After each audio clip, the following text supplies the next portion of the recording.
Bonjour et bienvenue à ce moment de partage.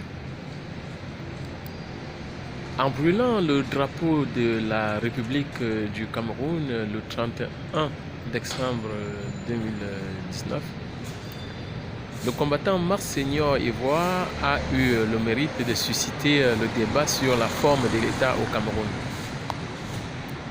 Le drapeau, ça fait partie des trois emblèmes de la République que sont justement le drapeau, vert, rouge et jaune avec une étoile au milieu, l'hymne national et ensuite les symboles de la République, paix, travail, patrie.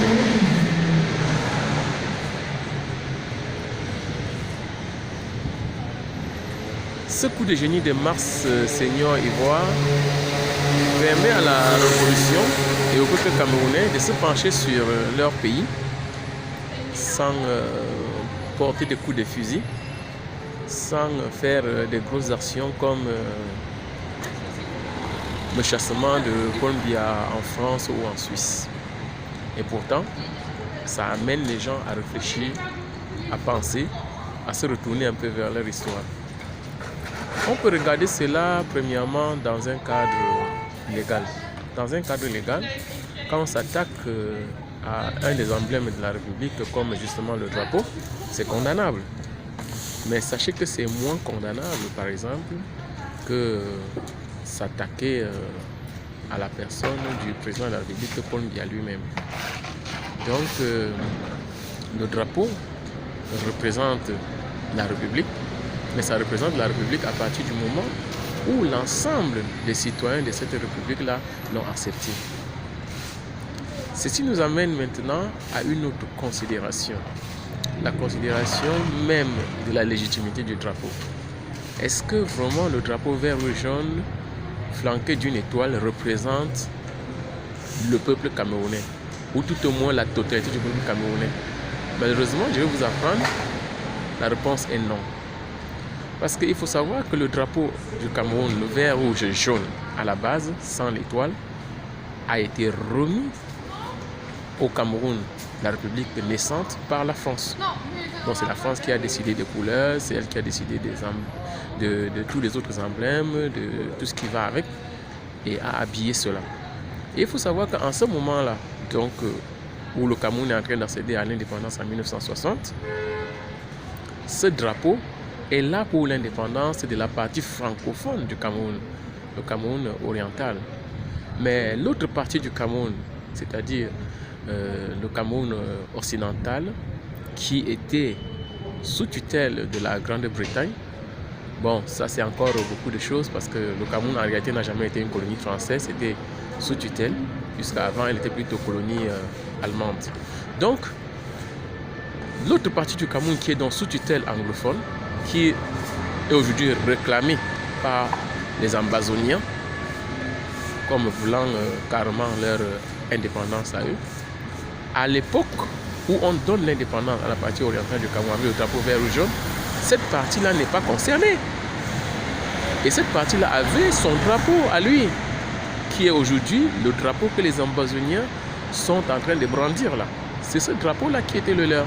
Parce que étant sous tutelle britannique, leur drapeau portait, n'est-ce pas, les couleurs de l'Union Jack, qui est effectivement une couleur reliée à l'Angleterre, au roi d'Angleterre ou à la reine d'Angleterre, qui était le pays, pas colonisateur, le pays qui avait la tutelle de cette partie du Cameroun là. Donc en 1961, on a donc fait ce qu'on appelle un référendum pour demander au Cameroun anglophone s'il voulait rejoindre le Cameroun oriental avec son drapeau vert ou jaune pour former une même nation. Il y a une partie qui a donc refusé et s'est alliée directement au Nigeria. Et une autre partie qui a dit non, nous on va rester au Cameroun. Et c'est cette partie-là aujourd'hui qui représente l'Ambazonie qui est en train de demander leur indépendance. Ils ont donc décidé de rejoindre la partie orientale du Cameroun avec leur drapeau vert ou jaune pour créer une fédération. Et c'est à ce moment-là que naît la République fédérale du Cameroun. avec le même drapeau vert, rouge et jaune que la France avait déjà protégé, mais flanqué au milieu, c'est-à-dire sur la partie rouge, de 2 étoiles, et les 2 étoiles symbolisant les 2 États. Après, maintenant, pour des raisons politiques et tout, nous avons bien compris que la France a été toujours roubla, c'est-à-dire essayant toujours de profiter de l'avantage de la force, de ses intérêts, du fait que c'est eux qui donnent le pouvoir au président Amadou Ahidjo qui est en place, pour essayer de phagocyter les anglophones pour qu'ils n'aient pas leur mot à dire, pour que le Cameroun puisse être considéré à part entière comme le reste des colonies françaises d'Afrique.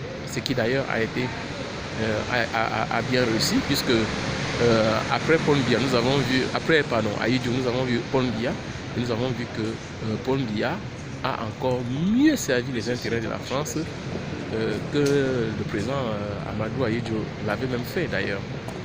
Et c'est pour cela que le Cameroun souffre aujourd'hui. Et c'est pour cela que le Cameroun est arrivé à bout et n'en peut plus. Parce que les intérêts du peuple camerounais ne comptent pas du tout. Et c'est à ce niveau-là maintenant que les anglophones, soi-disant dont les ambazoniens, disent que revenons au moins au point de départ et discutons. Discutons du moment où nous étions une république fédérale et nous avions vraiment comment je vais dire, le contrôle de la gestion des affaires de notre propre cité. Oh, il se peut qu'entre-temps, on a découvert du pétrole dans cette zone-là et que c'est devenu une zone stratégique, ils sont au bord de la mer et tout. Et la France ne veut rien lâcher. Nous savons très bien que Paul Biya est là donc pour servir les intérêts de la France. Bon, donc Paul Biya ne peut pas lâcher. Donc sa lutte a été non seulement de combattre ce fédéralisme que lui-même Paul Biya avait négocié, puisque quand on discutait de la République fédérale, il était déjà aux affaires. Quand on l'a créé, il était déjà là.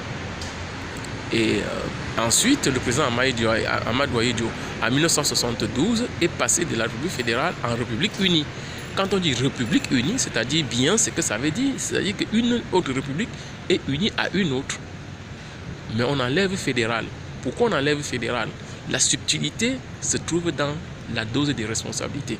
On ne veut rien céder par rapport à la responsabilité de l'État fédéral. Donc, pour empêcher cela, on crée la République unie. Et la République unie devient maintenant centralisée à Yaoundé, et c'est Yaoundé qui contrôle tout.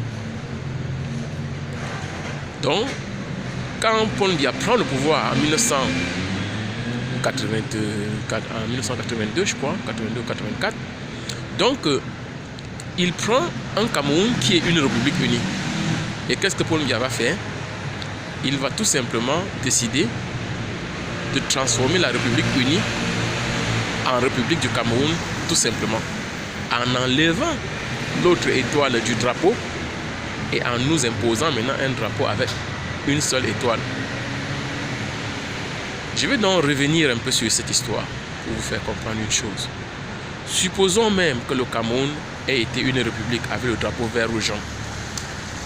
Supposons que à un moment on a donc décidé de créer une république fédérale avec 2 étoiles. On peut dire que c'est au moment où on crée une république fédérale avec 2 étoiles qu'une vraie république fédérale. C'est-à-dire qu'il existe un État où les Camerounais, l'ensemble des Camerounais ont été d'accord sur l'essentiel de leur institution, c'est-à-dire leur drapeau. Donc les anglophones se sont assis, les francophones se sont assis et ils étaient d'accord pour un drapeau vert, rouge et jaune avec 2 étoiles. On peut donc dire institutionnellement c'est acceptable. Même si on ne veut pas revenir sur la base, le vert rouge jaune qui a été décidé unilatéralement par la France avec tout. Donc on se dit à partir de ce moment-là, la République existe. Le jour où le président Amadou Ahidjo décide de créer la République unie, en enlevant l'autre étoile et en laissant une seule étoile, c'était déjà anticonstitutionnel. Mais disons qu'en ce moment, bon voilà, les anglophones se plaignaient déjà, mais ne voulaient pas aller jusqu'à la guerre, comme actuellement. Prendre des armes pour se défendre, comme actuellement. Tout simplement parce qu'en ce moment-là, on leur donnait encore quelque chose, on leur conseillait quelque chose. Parce que quand on crée la République fédérale, le président vient du côté francophone et le vice-président du côté anglophone. Et on espère qu'à un moment, ça va, on va faire l'échange, c'est-à-dire que le président viendra du côté anglophone et le vice-président du côté francophone. Non seulement cela ne s'est jamais fait, mais quand on crée la République unie du Cameroun, le président Ahmed Ouahidjo a la subtilité maintenant de donner le poste du président d'Assemblée nationale à un anglophone. Ce qui a été toujours respecté jusqu'à Paul Biya maintenant, qui dit oh, même le président de l'Assemblée nationale, bon, je n'ai plus besoin. Puisque Ahidjo a été le premier à poser un acte anticonstitutionnel, c'est passé. Moi, pourquoi je ne pourrais pas en poser un autre? Il a essayé. Il a donc créé la République du Cameroun tout simplement en laissant subtilement cette étoile jaune qui devient maintenant un problème. L'étoile jaune ne représente plus la République unie. L'étoile jaune représente quoi? Juste le côté oriental du Cameroun? On ne sait même pas. On ne sait même pas à quoi, ce que représente l'étoile jaune au milieu du vert rouge jaune. On aurait tout simplement pu l'enlever et laisser vert rouge jaune. L'étoile ne représentant rien. Ou peut-être l'étoile représentant que tous les Camerounais sont une seule étoile. Je ne sais pas. Donc on peut aller chercher la subtilité de cela. Mais toujours est-il que finalement, au jour d'aujourd'hui, on se rend bien compte que là où on est en train de se battre pour la forme de l'État et où le fédéralisme est le mot le plus approprié actuellement pour que ces gens-là puissent se sentir un peu considérés, un peu respectés, qu'ils puissent jouir un peu de leurs droits, c'est là où ce drapeau-là revient sur la table. Et coup de génie de Mars Seigneur Ivoire, un valable combattant, il arrive à remettre le débat sur le terrain, enfin sur la table, d'une façon très subtile, en déchirant le drapeau. Certains gens sont en train de dire il faut le condamner, il faut faire ceci. Que vous déchirez un drapeau, c'est rien du tout. Parce que le drapeau doit être le consensus du peuple. On n'est pas consensuel là-dessus. Et n'oubliez pas que Paul Biya que nous sommes en train de combattre a la légitimité de non seulement de protéger ce drapeau-là, mais même de le changer. S'il décide de le changer aujourd'hui, aucun Camerounais ne va broncher. D'autant plus que, soi-disant République démocratique ou République du Cameroun, on n'est pas vraiment une république. Il n'y a pas de démocratie au Cameroun, mais il fait semblant. Au final, nous sommes une république dans laquelle on fait semblant de tout. On fait semblant d'avoir une république, on fait semblant d'avoir un peuple, on fait semblant d'avoir un président, on fait semblant d'avoir des emblèmes. Et puis, nous-mêmes, quand on déchire notre drapeau, même certains combattants qui étaient là pour dire que Paul Biya doit libérer le Cameroun parce qu'il nous a embassés depuis 40 ans, il n'a rien fait pour nous, on est une fois plus malheureux que lorsqu'il a pris le pouvoir. On veut qu'il quitte pour que quelqu'un d'autre puisse se prendre, en l'occurrence au jour d'aujourd'hui le professeur Maurice Kamto, qui a eu ce courage-là de se présenter en face de lui et de dire j'ai gagné les élections. Et on sait très bien que les élections ne sont pas faites pour être perdues au Cameroun. Toutes les élections qui sont faites au Cameroun, c'est le RDPC, le parti de Paul Biya qui gagne. Point. Tout a été arrangé pour qu'il en soit ainsi. Donc pour une fois, le Cameroun a envie d'exister enfin et de devenir un vrai État. Et il ne faut pas perdre de vue ce combat-là. Arrêtez de vous battre pour un drapeau ou de quoi que ce soit. Au contraire, on doit saluer l'acte de Mars Seigneur Ivoire. Voilà. Le drapeau ne vaut pas que la vie d'un simple Camerounais qu'on tue. Le drapeau ne vaut pas que la vie des Camerounais qu'on bâillonne et que, ben voilà, après 40 ans, on n'arrive pas à avoir de route. Nos marchés sont en train de brûler partout. Les poubelles sont partout au Cameroun. Vous voyez? Ça, c'est encore plus flagrant que ces drapeaux-là. Le drapeau ne vaut absolument rien par rapport à un événement comme la CAN qu'on décide d'organiser pour le Cameroun qui coûte des milliards et que pour finir, on n'arrive pas à le faire. Le drapeau ne vaut pas qu'un enfant qu'on viole dans les rues de Yaoundé, de Douala ou de n'importe où au Cameroun. Ou même des enfants que l'armée camerounaise va comme ça tuer à bout portant dans le nord ou dans le nord-ouest. Tout simplement parce que ces populations-là ont d'une certaine façon montré comment je vais dire, leur inconfort par rapport à la gestion de la cité. Le drapeau ne vaut rien par rapport à la vie des êtres humains. C'est ça qu'il faut comprendre. Et si nous sommes déjà en train de nous battre pour que Paul Biya parte, si quelqu'un arrive à déchirer ce drapeau-là, oui, ça remet en cause. Et je comprends même d'ailleurs pourquoi les gens, même certains combattants disent « Ah non, pas le drapeau, pas le drapeau ». Parce que peut-être déjà dans eux, ils sont déjà très respectueux de cet état-là. Ils ont compris que nous tous, nous allons un jour passer, nous allons mourir. Et puis on va laisser l'état. On va laisser ça à nos enfants. Et eux aussi, ils passeront, ils laisseront à nos petits-enfants. On est fiers de pouvoir dire, nous sommes des Camerounais, on a laissé un état. Mais il faut savoir que aujourd'hui, justement, on est en train de combattre Paul Biya, pas parce qu'il n'est pas Camerounais, ou pas parce que ses emblèmes-là ne sont pas respectés, parce qu'il faut bien ça pour pouvoir dire qu'on est un pays, mais justement parce que lui-même, Paul Biya, est le premier à avoir bafoué cela. Je viens de vous le dire au début, comment il a bafoué notre drapeau. Il a changé sans notre avis. Il a changé par roubladise. Et pour le compte de qui? Pour le compte de la France. Paul Biya n'a jamais servi les Camerounais. Il sert la France. On est aujourd'hui assez intelligent pour pouvoir comprendre ça. Et nous savons que nous n'allons pas nous battre d'une façon, comment je vais dire, barbare comme avant. Même prendre les armes, comme certains pensent pouvoir le prendre aujourd'hui. Et c'est là la subtilité du combat des Camerounais. Et ne méprisez pas votre combat. Et ne sous-estimez pas votre combat. Ne sous-estimez pas le geste de Mars. Parce que nous restons très raisonnables dans notre façon de nous battre. Parce qu'à l'opposé de ça, qu'est-ce qu'on aurait pu faire? On aurait tout simplement pris les armes pour suivre nos frères ambazoniens à l'heure actuelle et les aider dans leur combat. Voilà ce que techniquement tout Camerounais doit faire à l'heure actuelle. Parce que Paul Biya ne veut rien entendre. La seule chose qu'il veut entendre, c'est la force. Et comme la seule chose qu'il veut entendre, c'est la force, la seule chose qu'il veut entendre, c'est que le peuple se lève et prenne les armes et dise que voilà, on est maintenant contre vous. C'est-à-dire, dans l'absolu, que même l'armée camerounaise, qui est aussi le peuple camerounais, se retourne contre Paul Biya et lui disent que nous ne t'obéissons plus, nous ne t'écoutons plus, parce que nous ne pouvons plus accepter cela. C'est de ça qu'il est question. Donc quand Mars pose cet acte, il est déjà en train de dire même aux soldats, aux militaires camerounais que vous êtes en train de vous battre pour qui? Pour ce drapeau-ci? Pour Paul Biya qui va passer? Ou pour le Cameroun? C'est ça la question subtile.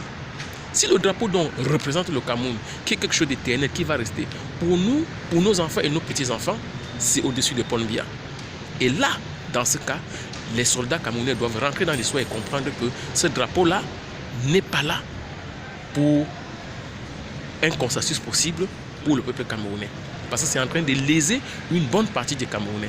Et d'ailleurs même, ce n'est pas que les anglophones qui souffrent, c'est tout le Cameroun qui souffre, nous le savons. Y compris ceux-là même qui sont en train de dire, oui, nous défendons le drapeau, nous défendons le Cameroun, nous défendons Paul Biya. Vous souffrez. Parce que si le Cameroun se portait très bien, ce n'est pas la diaspora qui serait aujourd'hui en train de combattre le régime de Paul Biya. Pourquoi c'est la diaspora qui combat le régime de Paul Biya? Parce que ceux-là sont hors du Cameroun et ils ont vu qu'on peut vivre différemment, qu'on peut vivre avec ses droits un peu respectés. Ici en France, Paul Biya travaille. Ici en France, qui est le pays pour lequel Paul Biya travaille, les droits des Français sont N fois plus respectés. Même les droits des Camerounais qui quittent le Cameroun et qui viennent en France sont encore plus respectés que les Camerounais qui sont restés au Cameroun. Vous voyez un peu l'ironie de la chose? Et nous le savons très bien. Paul Biya et tous ses ministres, en tout cas la plupart aujourd'hui, ont des passeports de cette France et d'autres pays occidentaux. Pourquoi? Et vous croyez qu'ils se battent pour le Cameroun plus que vous qui êtes au Cameroun là? Non. Vous croyez qu'ils aiment le Cameroun plus que vous qui êtes au Cameroun là? Non. Quand on vous arrête et qu'on se rend compte que vous n'êtes qu'un Camerounais, votre vie ne compte pour rien. On fait de vous ce qu'on veut. On vous tue quand on veut. Quand on arrête un autre Camerounais avec un autre passeport, on peut aussi le torturer. Plutôt pour dire aux autres, faites attention. Vous voyez, on peut aussi vous faire ce qu'on fait. Mais en réalité, à un certain moment, ils ont peur. Raison pour laquelle le professeur Ngana a été arrêté. Et vous le savez. À un certain moment, quand il a dit, je suis américain, on l'a mis dans un avion pour le rapatrier aux États-Unis. Et pourtant, c'est un enfant de Yaoundé. Il est né là à Yaoundé. Il a grandi dans les Elobis là-bas. Il a fait ses études là-bas. Il était même à l'université à Yaoundé. Tous ses camarades sont là. Il est venu dans son pays natal faire beaucoup de choses. Parce qu'on a ce ressentiment-là. On a envie de faire des trucs. Le Cameroun ne veut pas de ses enfants. Et pourtant, Paul Biya, tous les 11 février, va dire oui, la jeunesse, soyez braves, revenez construire votre pays. Ils sont pleins maintenant hors du Cameroun. Qui ne reprochent même pas à Paul Biya d'avoir tellement mal géré leur pays qu'ils sont obligés de fuir pour aller se réaliser ailleurs. Ils disent c'est pas grave, on va quand même revenir, essayer de faire quelque chose pour le pays. Mais même ça, on ne veut pas. Et sachez très bien que le Cameroun fonctionne comme ça, quelque part, à cause de cette diaspora-là. Parce que c'est eux qui font à ce que notre pays ressemble à quoi un pays. Ils envoient des médicaments au pays. Ils envoient de la nourriture au pays pour leurs parents. Ils viennent construire au pays. Ils viennent acheter des terrains au pays. Ils viennent faire des affaires au pays. Ils viennent... j'en connais même qui ont construit même des écoles. J'en connais qui ont construit même des dispensaires. J'en connais même qui... Ils sont impliqués tous les jours avec leur propre argent. C'est ça qui, au quotidien, nourrit et fait vivre les Camerounais, crée des emplois pour les Camerounais. Et on nous dit que la diaspora est fainéante. Quelle diaspora est fainéante? Pourquoi Paul Biya ne peut pas, au jour d'aujourd'hui, demander à ce que cette diaspora-là puisse être représentée même à l'Assemblée nationale pour pouvoir apporter, je ne sais pas moi, quelque chose de positif à la gestion de la cité du Cameroun? Vous savez pourquoi? Parce qu'il a peur d'eux. Parce qu'il sait qu'ils peuvent ouvrir les yeux des Camerounais. Ils peuvent apporter un peu de la lumière au Cameroun. Ils peuvent demander à ce que le Cameroun puisse avoir des bonnes routes, que les enfants du Cameroun puissent être respectés, que les enfants puissent aller à l'école. À chaque fois, Paul Biya est le roi de la roublardise, c'est-à-dire le roi de la fuite en avant. Il ne résout aucun problème. Quand nous avons la guerre au nord avec Boko Haram, il court faire la guerre au sud-ouest contre les anglophones. Quand la guerre au sud-est contre les anglophones, il court faire les élections présidentielles. Quand il fait les élections présidentielles, puisque comme tu dis qu'il a gagné, il court faire le grand dialogue. Le grand dialogue, on ne sait même pas ce que ça a donné. Il est en train de demander qu'on aille aux élections au mois de février. Vous ne comprenez pas qu'on va nulle part avec ce Paul Biya? Bon, bref, c'était un peu mon intervention par rapport au drapeau déchiré. N'en faites pas un tabac. Au contraire, félicitations à Marc Seigneur Ivoire qui est en train de porter le combat des Camerounais à une autre dimension. Une dimension non seulement de lumière, une dimension non seulement spirituelle, une dimension de savoir, une dimension de rentrer dans votre histoire. Parce qu'on ne vous apprend pas ça assez au Cameroun pour comprendre comment les choses ont marché et comment votre État vous considère. Ce n'est pas tout simplement pour avoir de la haine contre Paul Biya quoi que ce soit. C'est tout simplement pour qu'ils puissent réaliser qu'ils ne sont jamais là pour le Cameroun. Merci et restez à l'écoute pour, n'est-ce pas, un prochain moment d'échange et de partage. À bientôt.